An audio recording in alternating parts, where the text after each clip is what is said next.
Oi, gente! Chegamos para o nosso 9º episódio do podcast Pode Me Contar.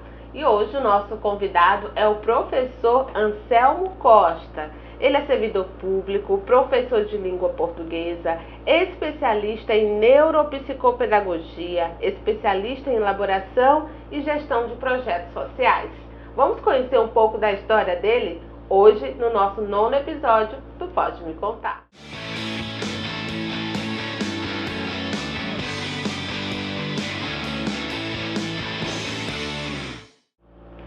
Seja bem-vindo, Anselmo, ao nosso Pode Me Contar. Obrigado, Ieda. É um prazer estar aqui com você. Você nasceu aonde, Anselmo? Eu sou codoense, nato, né? Como dizemos aqui na nossa terra, nascido e criado. Eu nasci numa comunidade rural, né, chamada Centro do Vitorino, né? Vitorino era o nome do meu avô, que hoje já é falecido, pai do meu pai. A região rural, na região da Sentada, região do Barracão, a 60 quilômetros daqui. Aí você estudava lá? Tinha escola? Não, na verdade, quando meus pais, né, se conheceram, né, o senhor Vicente e a dona Maria Rita, né, que graças a Deus são vivos ainda, estão com saúde e bem, eles foram tendo os filhos, e quando chegou na idade escolar, eles conseguiram comprar uma casinha aqui na cidade e aí colocaram os filhos para estudar em Codó. E nós fomos criados assim, os nossos pais trabalhando na roça. Semanalmente a mãe vinha, né, e juntamente com o pai também, para acompanhar, ver como é que estávamos, mas os irmãos mais velhos é quem tinham aquele cuidado, né, e aquela atenção de cuidar dos irmãos mais novos. Então foi assim uma infância bem assim difícil nesse aspecto, nesse sentido, né? Porque embora nossos pais sempre foram muito presentes, né, nunca deixaram faltar absolutamente nada nesse sentido, mas vieram da lida, da roça, da quebra do coco, do trabalho da roça mesmo de subsistência, né? Mas os irmãos mais velhos tinham também esse papel de cuidado. Então eu sou de uma família de 10 irmãos, né? Eu sou o 8º dos 10 irmãos. Somos 8 homens e 2 mulheres, né? E nós fomos acostumados a fazer todo tipo de trabalho da roça, né? Todo tipo de trabalho do campo, mas sempre no período da escola os nossos pais permitiam, deixavam ou incentivavam que a gente estudasse aqui mesmo na cidade. Mas no período das férias nós éramos deslocados para a zona rural para podermos ajudar na plantação, na capina, às vezes no corte de arroz, né, quando era possível, porque às vezes conciliava com o período que você já tinha que estar de volta para a escola. Então a gente nunca teve esse prejuízo, né, de, assim, com raras exceções, assim, de deixar de estudar por conta do trabalho. Então nossos pais sempre tiveram essa preocupação, e era uma luta assim mais da minha mãe mesmo, assim. A minha mãe, ela sempre teve esse pé na parede, né? Assim, se fosse tanto pelo meu pai, a gente estaria na roça ali, né? Nenhum problema com relação a isso, né? Até porque tudo que a gente tem e come, né, vem da agricultura, né? Da agricultura familiar, vem da roça, vem do campo, né? Mas assim, por ela que realmente isso foi possível, né? Então ela teve alguns embates com ele, disse: olha, meus filhos, eles vão ter que estudar na cidade, vamos ter que nos virar nos 30, né, como dizem, para possibilitar que eles tenham uma condição, né, de estudo, de educação melhor. Porque se hoje em dia, né, a educação no campo ela já é complicada, imagina, né, há 30, 40 anos atrás, né? Então eu sou de 81, né? Eu tenho 43 anos, né? Então imagina que naquele tempo, há 3 décadas atrás, né, as estradas, os acessos era tudo mais complicado, né? Então isso foi mais ou menos assim como que foi a nossa infância, né? Isso se aplica a todos os outros irmãos. À medida que a gente vai crescendo, né, vai ganhando um pouco mais de carne, de maturidade, né, de entendimento, aí alguns desses irmãos, eles partem, né? Os mais velhos vão partindo para Brasília, para os grandes centros econômicos em busca de oportunidade de trabalho. Mas no meu caso eu nunca tive assim essa pretensão de sair de Codó. E uma informação importante assim, que em 2001 eu prestei vestibular para a Universidade Estadual do Maranhão, e eu, mesmo sendo o oitavo, né, de uma família de 10, fui o primeiro da minha família a concluir o ensino superior, a entrar no ensino superior, né? Então o primeiro. E depois de mim, outros irmãos também, né, já tiveram também essa oportunidade de fazer o ensino superior. E aí eu consegui, em 2001 para 2002, entrar na Universidade Estadual do Maranhão, no SESC de Caxias, né, no ensino mesmo regular, que foi um período também assim bastante difícil, né, por conta da condição, embora se tratando de uma universidade pública, mas você tem os gastos, você tem toda a dificuldade que é para poder se formar, né, no ensino regular. Eu cursei letras, português e literaturas, e era muito difícil porque Caxias era um ambiente novo para mim, né? Então, sempre de Codó, nascido e criado, né? Não conhecia o outro lado da Trizidela, né? Que é da minha própria cidade, nunca tinha passado a ponte, né? Então, o único lugar mais distante para onde eu tinha viajado era justamente o centro do Vitorino, né? As Palmeirinhas, né? Ali a região do São José, né, que a gente chama também de Jurema, então tem todo aquele contexto rural, né? E aí, para fazer o curso superior em 2002 até 2007, foi bem difícil, né? Assim, por conta da questão financeira, da questão econômica, mas sempre com um foco, né? É isso que eu quero para minha vida, é isso que eu vou perseguir, né, até o final, não vou desistir. Então, por vários momentos tive aquela vontade de desistir, mas a paixão, né, pelos estudos e o propósito me falou mais alto, né, ao coração. Então, eu acabei dando sequência. E aí, nesse período, né,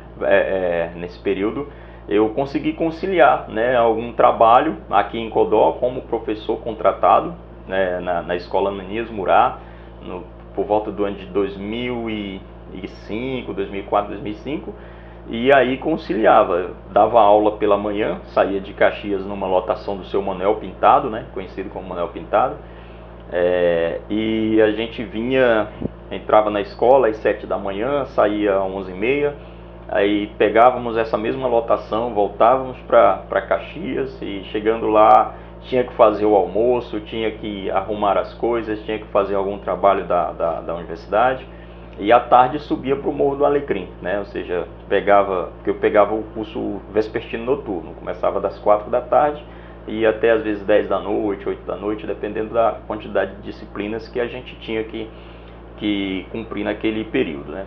Então foi bem assim corrido assim a minha juventude, né? Mas sempre com muito foco, né? Sempre procurei realmente os estudos como prioridade para avançar, né? Explica pra gente em questão das oportunidades dos demais irmãos, né? Nem todos conseguiram a formação, curso superior. Diante de tudo que você relata pra gente em relação à oportunidade, à dificuldade, o que faz um de nós, por exemplo, não só os irmãos, só a representatividade dos seus irmãos, a não conseguir concluir, a não conseguir chegar a uma universidade, a não concluir um curso superior? Eu penso que há uma série de fatores, né? Então, assim, quando nós pensamos em Codó há 2002, né, 22 anos atrás, né, que foi o período quando eu entrei no curso superior, em 2001, 22, 23 anos, você tem um cenário educativo bem diferente do que é hoje, né? Hoje, para as gerações atuais, você tem uma série de oportunidades, inclusive universidade estadual, institutos estaduais, federais, universidades particulares, né? Então você tem uma gama de cursos, né, que são disponibilizados desde 2010 para cá, um pouco mais recente para cá. Então, para a geração de hoje, né, as oportunidades de estudo, elas são mais abertas, né? Você tem a possibilidade de ingressar numa universidade particular pela nota do Enem, né, fazendo ali uma boa pontuação, né? Você tem outros incentivos, né, a partir de políticas públicas que foram liberadas e disponibilizadas principalmente para possibilitar com que as cotas e as pessoas de baixa renda tivessem acesso. Então você tem um cenário. Mas naquele tempo, né, há 20 anos, há 30 anos atrás, dentro do município de Codó, as oportunidades elas eram muito mais escassas, né? Você tinha, se não me engano, a UFMA com 2 cursos, se não me engano, pedagogia, acho que história e matemática, alguma coisa nesse sentido, né? E realmente era muito restrito, né? Porque mesmo sendo a universidade pública, ela sempre foi ocupada pelas pessoas da elite, né? Ela sempre foi ocupada por pessoas de fora, por aqueles que tiveram mais acesso ao estudo, que às vezes estudaram em escola particular, que fizeram cursinho. Então essas pessoas elas estavam sempre mais qualificadas, né, para concorrer a uma vaga mesmo na universidade pública. Porque há um engano, né, de achar que as universidades públicas são ocupadas por pessoas de baixa renda ou por pessoas que vêm da base comunitária. Muito pelo contrário, são os cursos mais procurados por quem é filho de doutor, por quem é filho de médico, por quem é filho de advogado, por quem já tem oportunidade, né? E isso era mais acentuado ainda há um tempo atrás, né? Então você está dentro de um contexto municipal, onde a educação não é prioridade, né? Onde as escolas muitas vezes elas não funcionam com o mínimo, com o básico, para que realmente a educação aconteça. Então esse jovem ele cresce sem nenhuma perspectiva, né? Então naquele contexto a agricultura de subsistência era o que as pessoas tinham, né? Ou seja, ou você sabe plantar uma roça, sabe plantar, fazer uma roça, brocar uma roça, colher um arroz, né? Ou você vai trabalhar numa oficina, né, de mecânica de moto, ou vai trabalhar numa olaria, né? Que eu mesmo não cheguei a trabalhar na olaria, mas meus irmãos mais velhos trabalharam de olaria, né? Que é fazendo tijolo, aqueles tijolinhos de rapadura, tipo rapadura, né? Chamado. Né? Muitos deles trabalharam no começo da adolescência e tal, né? Então eram essas as oportunidades que tinham, né, dentro daquele contexto. Então esse jovem que cresce num ambiente onde a educação não é priorizada, onde o estudo não é priorizado, onde a única opção que ele tem é a agricultura de subsistência, ele vai crescer sem um horizonte, ele vai crescer sem uma perspectiva.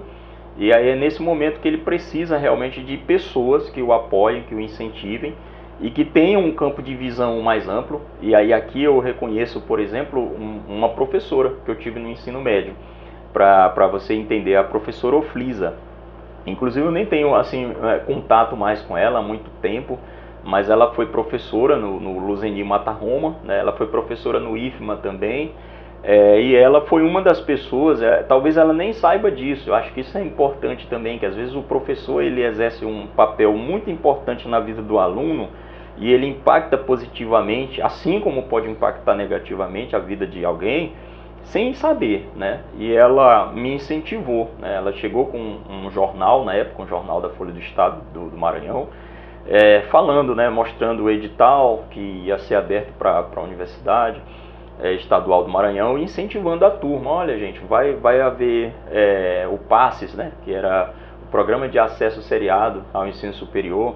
E aí vocês estão encerrando o ensino médio, é importante que vocês tenham uma visão de futuro, que vocês prestem vestibular para fazer o curso que vocês mais se identificam e tal. E aí aquilo despertou em mim um interesse, para você ver que eu não tinha nem ideia do que era, para você ver o nível de informação que a escola muitas vezes trabalha, o aluno do ensino médio, muitas vezes ele está ali para cumprir uma demanda, para cumprir as tarefas, para passar de ano, mas ele não é incentivado a ser preparado para a vida. Então, se não fosse essa professora que despertasse em mim esse interesse, que fizesse com que após a aula eu procurasse ela e pedisse para ela me falar mais sobre aquele processo, me explicar mais como que eu poderia participar, então talvez hoje a gente não estaria tendo essa conversa. E aí ela foi paciente, ela sentou e me explicou, olha, isso é um processo seletivo, você vai concorrer com outras pessoas, mas você tem que fazer sua inscrição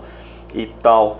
E ela me explicou o passo a passo e me apoiou, né, nesse processo. Então é importante, né? Então é uma série de fatores, né, que fazem com que um jovem, né, tenha o acesso ou ele perca, né, uma oportunidade. E aí é interessante que no dia da inscrição, né, eu protelei um pouco, né, assim, às vezes essa dificuldade que a gente tem de gestar o tempo, né, de gerir o nosso tempo, e aí eu sempre tive um pouco de dificuldade em relação a isso, e aí eu deixei a inscrição para o último dia, né, deixei para o último dia, né, as inscrições eram feitas no correio, aí você tinha que preencher aquela fichinha e tal. E aí quando eu chego no correio, né, que eu solicito a ficha de inscrição, o atendente disse, olha, não tem mais, acabou, né? E aquilo me trouxe uma tristeza, cara, por que eu não vim ontem, por que eu não vim outro dia? E aí uma outra pessoa que ouviu, né, abriu uma gaveta, você vê como nada é por coincidência, né? E disse, olha, ainda tem uma aqui. Aí ela puxou a última ficha de inscrição que tinha e me entregou, né? Então eu vejo aquilo como uma ação de Deus, né? Não é nada por acaso. E aí eu fiz a ficha de inscrição, tá? Participei do processo seletivo, fiz a prova e passei, eram 40 vagas, passei em 28º, né? 28º lugar. Então, para mim já estava dentro, né, da universidade, estava dentro do ensino superior, né? E aí veio toda a outra dificuldade. E aí um dos meus irmãos, um pouco mais velho que eu, quando eu vi, né, a relação dos aprovados, né, e vi meu nome, foi até algo assim engraçado, porque quando eu olhei com atenção, eu vi meu nome, vi o número da minha identidade, antes de gritar, né, e comemorar, sou eu e tal. E aí, depois que eu dei um grito, né, eu passei e tal, aí que eu fui mostrar depois para as pessoas, assim, o meu nome, e aí eu não conseguia mais achar, né? Aí houve aquele silêncio, assim, as pessoas ficaram assim, ó, você ficou tão emocionado, assim, talvez não seja você, né? Talvez seja outro nome. Aí, não, mas eu tenho certeza que era o meu nome. Eu estava passando já outra folha, já em outro curso, né? Eu já estava olhando letras em inglês, mas eu tinha feito para letras português. E aí depois, com paciência, eu olhei de novo, aí marquei com marca-texto, com a caneta, e mostrei para todo mundo, aqui sou eu, né? E aí veio aquela pergunta, e agora? Como é que você vai fazer? Né? Então, assim, às vezes, né, assim, para o jovem de origem pobre, né, de origem financeira pobre, é muito difícil, às vezes, até para ele continuar no estudo, né, para ele continuar. E aí veio aquela pergunta, como que eu vou fazer agora? Então, assim, se fosse aqui em Codó, seria mais fácil, mas você ia ter que ir para Caxias, você não conhece ninguém lá. Eram perguntas desse nível mesmo, assim, que algumas pessoas faziam para mim. Então, não havia aquele interesse de incentivar, né? Tipo, nós vamos fazer todo o apoio, todo o esforço para você fazer. Era do tipo, você não tem ninguém lá, né? Lá você não conhece ninguém, não tem um parente, não tem um aderente. Como é que você vai fazer? Esse negócio não vai dar certo. Eu acho melhor você desistir, esperar as coisas melhorarem, deixar para uma outra oportunidade.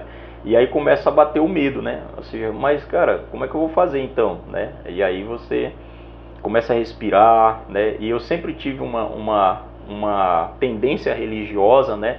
E isso, eu acredito que isso me ajudou, né? Para muitas pessoas, algumas pessoas entendem que isso atrapalha, mas no meu caso não, isso me ajudou, né? Eu sempre busquei muita força em Deus, muita força em oração. Eu sou evangélico desde os 14 anos, então isso me ajudou muito, né? Também a passar pelos piores momentos da minha vida, recorrendo a essa força suprema, né? A esse poder eterno, a esse Deus eterno. Alguns chamam de natureza, de força maior, mas para mim ele é Deus. E aí eu recorri a ele, né? Que foi quando então eu tive uma luz, né, de pedir ajuda para os meus pais, né? Ou seja, que já vinham de uma situação financeira muito difícil. E aí a gente nunca foi muito assim de pedir as coisas, a gente sempre foi muito de correr atrás. E aí eu tive que encarar o velho, né? O velho Vicente, né? Que sempre foi uma pessoa muito, nunca deixou faltar nada, mas sempre teve, né, a posição dele. E aí eu cheguei e expliquei para ele a situação. Fui até a roça, né, fui até o interior, peguei o carro de linha, o pau de arara, e fui até o interior, né, e contei para ele, né, toda a situação e tal. E ele estava trabalhando, eu lembro que ele estava trabalhando, ajeitando uma cerca, puxando uma cerca, né, que ele sempre foi muito trabalhador. E aí ele perguntou, fez uma série de perguntas, mas para que serve esse curso? Quanto tempo vai demorar? O que tu vai ganhar com isso, né? Aquelas perguntas mesmo do homem da roça que sabia que era importante estudar, mas para ele, né, dentro do seu campo de visão de mundo, o mais importante é você ter a comida, é você ter a condição de subsistir, né? Ou seja, não tinha muito aquela preocupação com o estudo nesse sentido. E aí a minha mãe sempre apoiando, né, nesse sentido, né? Fale com o seu pai que ele vai ajudar. E aí foi quando ele decidiu, né, de me ajudar, né, vendendo lá umas cabrinhas, né, que ele criava cabra e alguns porcos também, né, para me ajudar a ter aquele dinheiro inicial para eu começar, né. E aí foi o que deu para comprar alguns livros, algumas apostilas, para pagar algumas mensalidades da República onde a gente ficava hospedado. E aí as coisas foram andando, né? Foram andando, e aí depois eu consigo um contrato em Codó, aí começo a me manter por conta, e aí as coisas vão andando. Mas foi assim muito difícil, né? Esse início, né? E aí por vários momentos pensando em desistir mesmo, né? Em parar, não dá mais, né? Porque às vezes o dinheiro acabava, a condição acabava e a família muito pobre. Então isso é parte da minha realidade, né? E eu não tenho nenhuma vergonha de falar sobre isso, eu não tenho nenhum problema de falar sobre isso, né? Porque hoje é uma coisa que eu rio, né, dessa situação, né? Então, se tivesse que passar por tudo isso de novo, eu passaria, com mais resiliência, com mais capacidade de resolução, né, sem problema nenhum. Isso faz parte da construção da tua história, né? Sim, sim. Você faz essa fala forte em relação à crença, em relação a Deus. Quando aconteceu a tua conversão?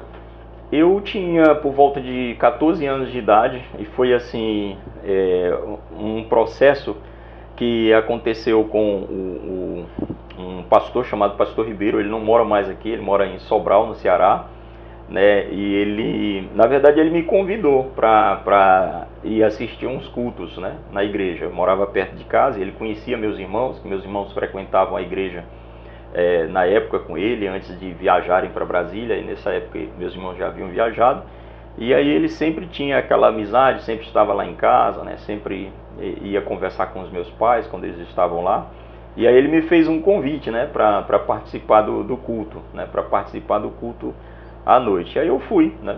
E aí no dia seguinte ele usou uma estratégia, né, que era, a igreja ficava aberta, a igrejinha, ficava no Tomé de Souza, Igreja Cristo Vida, né, na época, e aí ele precisava às vezes ir em casa, resolver alguma coisa, e a igreja ficava aberta. E aí ele me fez o convite, você quer ficar aqui na igreja olhando aqui para mim, enquanto eu vou ali resolver uma coisa, vou no centro, vou fazer uma visita? E aí ele me pagava, acho que em torno de R$5, assim, por semana, para eu ficar vigiando ali, né, ficar ali. E aí ele começou então a usar a estratégia, olha, tu começa a vir assim, põe uma calça social, põe uma camisa, põe assim, ele foi me ganhando nessa estratégia, né? E aí quando eu me dei conta, né, eu já estava envolvido mesmo, né, com as atividades da igreja, fazendo visitas, liderando reuniões com jovens, com 14, 15 anos, então eu sempre tive esse envolvimento assim, com as pessoas, né, com os jovens, assim, com o trabalho eclesiástico, mas sempre voluntário, né? Então assim, ainda hoje, né, eu exerço também a atividade sacerdotal não remunerada, né, e é um voto, é uma questão pessoal, então assim, minha mesmo, assim, então eu nunca recebi para estar à frente de um trabalho eclesiástico, para estar visitando pessoas, é uma coisa. Então eu sempre tive isso como um propósito de ter o meu trabalho, de sustentar minha família, mas sem receber nenhum valor assim da igreja, mesmo eu exercendo esse trabalho também de responsabilidade eclesiástica, né, com o grupo no qual a gente lidera, a gente pertence também, né? Então é uma questão também que eu entendo que isso é um direito, né, do ponto de vista bíblico, a gente não vai discutir isso, mas é uma questão também pessoal, né, que me honra nesse sentido, e eu sou grato a Deus por isso também. Muito bem. Você falou, Anselmo, dos pais, né, dos irmãos, da crença, do estudo. E o Anselmo é casado? Como é que é com a família, com os filhos? Conta pra gente. Eu sou casado, a minha esposa é Maria Lina, e eu tenho 2 filhos. Uma jovem de 16 anos, a minha filha mais velha, Emanuele, e o Anselmo Levi, que tem 11 anos também. São as 2 grandes bênçãos da minha vida, né, os meus filhos. são as pessoas por quem eu faço tudo, né? Então, assim, no final das contas, né, tudo que a gente faz é para os filhos, né? Há até um princípio bíblico, né, que diz que não são os filhos que entesouram para os pais, são os pais, né, que entesouram para os filhos. Então, hoje eu tenho essa consciência de que se os meus filhos eles têm uma vida um pouco melhor do que a que eu tive, né, é justamente por conta desse princípio. Eu preciso entesourar para eles, eu preciso trabalhar para eles, eu preciso fazer tudo o que tiver ao meu alcance para possibilitar a melhor vida para eles, né, mas deixando claro que eles também são responsáveis pelas conquistas deles, né. Então, e aí, graças a Deus, eles são estudiosos, principalmente a minha filha mais velha, né? Ela é muito estudiosa, nunca teve trabalho, nunca teve dificuldades para encarar os estudos, ela sempre foi muito autônoma nesse sentido. E o meu filho também é muito inteligente, muito comunicativo, acho que puxou um pouco para mim nesse sentido, mas já tem um pouquinho mais de dificuldade no aspecto da leitura e tal. Cada um é diferente, embora a gente, não da leitura, né? Mas dos estudos, né? Assim, você precisa estar sempre ali, né? Pegado, cobrando, né? Mas sempre com aquele cuidado, né? Porque é também, né, o papel, né, do professor. E a gente que é professor sabe muito bem a dificuldade que é para o aluno trazer a atividade respondida, para o aluno acompanhar o processo pedagógico, né? E aí a gente também tem esse cuidado de, assim como a gente ensina para os pais acompanhar os filhos na escola, a gente ser exemplo também, né? Então, para não deixar os nossos filhos nos envergonharem lá com os professores. E qual uma paixão do Anselmo, assim? O que você gosta de fazer, além do amor, né, que tem pela profissão? Ele já falou aqui pra gente. Tem riscos e rabiscos. E rabisco. Fala pra gente sobre isso. Isso rabiscos, né? Riscos e rabiscos. Isso é uma... os riscos e rabiscos, ele é algo que sempre esteve atrelado com a minha vida, né? Assim, eu sempre gostei de rabiscar, de desenhar. Né? Quando era criança, né, eu quem fazia os trabalhos de apresentação, né? Quando envolvia arte, envolvia desenho, né? Então era eu quem fazia nas cartolinas, né, os trabalhos de desenho normalmente, né? E aí eu sempre fui muito voltado para essa coisa da arte, né?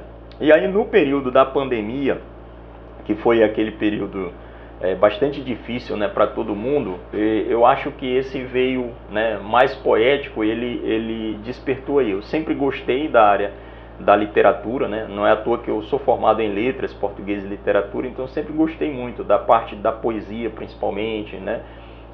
Da poesia, dos romances literários, eu sempre gostei muito disso, e da figura, né, de linguagem que muitos autores utilizam, né, essa questão mais semântica, né, essa questão mais subjetiva da palavra. Então é algo que eu gosto muito e me identifico muito, né, inclusive com o poeta Carlos Drummond de Andrade, que é o meu poeta de cabeceira, que eu gosto muito da poesia dele. E aí, no período da pandemia, então, aquele período de isolamento, né, a gente às vezes fica buscando coisas para fazer, e aí foi um período que eu comecei a retomar algumas leituras, né, já não estava mais em um outro trabalho que me consumia muito, que eu me envolvia muito, e aí eu tive esse time, né, cara, eu vou começar a escrever. Sempre escrevi muita coisa, tenho muitas anotações, e aí eu vou começar a escrever isso com uma forma mais intencional. Eu vou começar a postar, nas redes sociais essas coisas que eu escrevo. E aí quando vem uma inspiração, a gente escreve alguma coisa, rabisca alguma coisa. E eu dei esse nome de riscos e rabiscos, né, justamente porque não tem aquela intenção de ser uma coisa muito bem elaborada, de ser uma coisa muito técnica, justamente para dar essa ideia mesmo da leveza da escrita, da leveza do manuscrito, porque o risco e o rabisco ele acompanha a vida da criança, né? A criança ela já nasce e depois de um tempo ela começa a rabiscar a parede da casa, começa a riscar os móveis, né? Ela começa... Então foi meio nessa intenção, né? Então eu uso alguns risquinhos básicos, simples, mas com uma ideia comunicativa, né? Com uma natureza comunicativa ali, com a poesia contida dentro dos meus escritos ali, né? E sempre procuro trazer essa reflexão sobre a vida, né? Sobre o amor, né? Que é uma das coisas que eu uso muito, não, dos sentimentos que eu uso muito, mas o amor voltado para a prática, né? O amor não enquanto sentimento, pura e simplesmente, né? E eu uso isso bastante assim nos meus escritos, assim, nas minhas brincadeiras. Eu costumo dizer que isso é uma brincadeira séria, né? E eu uso papel e caneta para riscar e rabiscar a vida, né? Que a vida às vezes precisa desses momentos leves, assim, né? Nem tudo é uma planilha de Excel. Tem até aqui um rabisco do Anselmo que diz o seguinte: se for partir meu coração, parte. Explica pra gente. Certo, então aqui, por exemplo, né, a gente trabalha um pouco com a ambiguidade, né, da palavra partir, né? Então partir tem essa conotação, né, simbólica de quebrar, né, algo, um objeto, o coração, que às vezes é de porcelana ou de vidro, né? E tem também essa conotação de sair, né, de partir, de deixar, né, aquele lugar, né? Então são as várias facetas que a palavra ela assume, né, dentro do processo comunicativo. Então a palavra ela pode assumir o seu papel dicionárico, né, denotativo, literal, mas ela também pode assumir um sentido simbólico, né, que vai muito da intenção do autor, da intenção do poeta, né? Então, se for partir meu coração, parte, né? Ao mesmo tempo, ele está dando uma autorização para a pessoa partir o coração e, ao mesmo tempo, está dizendo, se for partir o meu coração, cai fora, né? Sai daqui, né? Ou seja, parte nesse sentido de deixa meu coração inteiro, né? E aí sempre vem a ilustraçãozinha, né, o desenho que está relacionado assim um pouco com aquilo que está escrito, né? E você tem Instagram?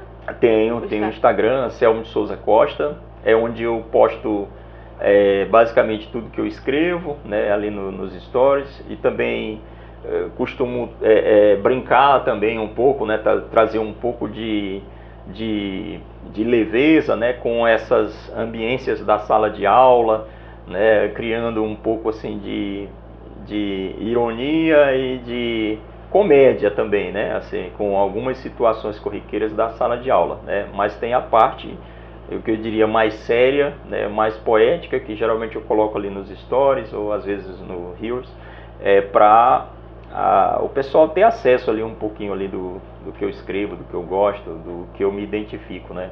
Bem, tem uma especialização aqui também, na verdade são duas. Vamos falar sobre essa especialização, gestão de projetos sociais. Então, essa especialização eu fiz mais por conta também, né, de um trabalho que eu exerci há um tempo atrás, né? Então, eu para quem me conhece também e não me conhece, eu tenho especialização na área de elaboração de projetos e gestão de projetos sociais, né? Por conta de um trabalho que eu exerci na organização Plan Internacional. Então, eu entrei na Plan Internacional, se não me engano, em 2007, fiquei até 2018, finalzinho de 2018, quase 12 anos, né, de trabalho prestado no terceiro setor, onde nós desenvolvíamos muitos projetos relacionados à área de desenvolvimento, à promoção do direito das crianças e dos adolescentes, a desenvolvimento sustentável nas comunidades rurais, perfuração de poços artesianos, construção de escolas em comunidades que não tinham infraestrutura, um trabalho sempre em parceria com o governo local, com as prefeituras locais, tanto aqui no município de Codó, Timbiras, como Peritoró. Então foram vários anos, né, de serviço prestado nesse sentido, e isso fez com que eu aprimorasse mais os meus estudos voltados para essa área. E eu também elaboro projetos sociais, escrevo projetos sociais também, né, para organizações comunitárias de base, com o objetivo de captar recursos também para essas organizações, né. Não faço a gestão, eu só elaboro a proposta, né, e também oriento as organizações nesse processo de gestão, né, dos projetos, de como prestar contas e tal. Então eu tenho também essa especialização para trabalhar nessa área e apoiar comunidades na elaboração e captação de recursos também para implementar seus programas por meio de editais, né? E isso foi graças a essa experiência que eu tive, né, por alguns anos na organização Plan Internacional, que é uma organização que te dá muito respaldo nesse sentido, né, e te gabarita muito para trabalhar nessa área social também. Uma outra especialização, neuropsicopedagogia. Sim. Essa é uma mais recente, né, que tem justamente a ver por conta dessa necessidade de entender mais, né, o funcionamento a grosso modo, né, da cabeça da criança, né, e está relacionado também com esse trabalho que eu faço, né, por incrível que pareça, as pessoas podem achar que não tem nenhuma relação, né, a neuropsicopedagogia com o trabalho de riscos e rabiscos, com a significação da palavra, com a significação dos sentimentos, e é uma coisa que está extremamente ligada. Porque a gente entende que o nosso cérebro, né, isso cientificamente comprovado, ele tem dois eixos, né, um eixo mais racional e um eixo mais sentimental, né? Então, o nosso cérebro ele trabalha com esse viés da informação mais técnica. Algumas pessoas são mais técnicas, são mais racionais, elas tomam decisões movidas mais pela análise, né, pela reflexão crítica, e outras pessoas são mais sentimentais, mais emotivas, elas usam mais o lado direito do cérebro. Então, o nosso lado esquerdo ele é voltado mais para questões analíticas e o direito mais para as questões sentimentais e subjetivas. Então a gente precisa entender como que funciona esse nosso organismo, esse nosso cérebro, até mesmo na tomada de decisões, né? E às vezes o gosto que uma pessoa tem por determinadas coisas está muito relacionada a esse aspecto da sua personalidade, do seu cérebro que está mais desenvolvido, né? Ou que foi mais desenvolvido devido ao contexto, o ambiente no qual ela está inserida, né?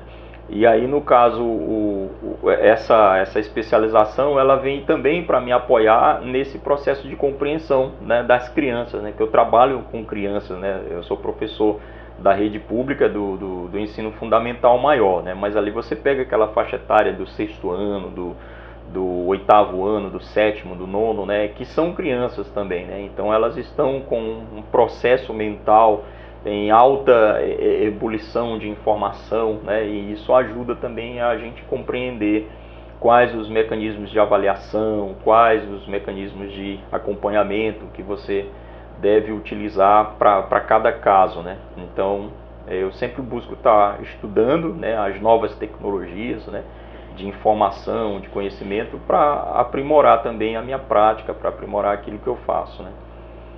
O professor Anselmo Costa contou um pouquinho da sua história, falou aí da família, dos pais, das dificuldades, da disciplina que deve ter para alcançar seus objetivos, e falou agora há pouco sobre as duas especializações.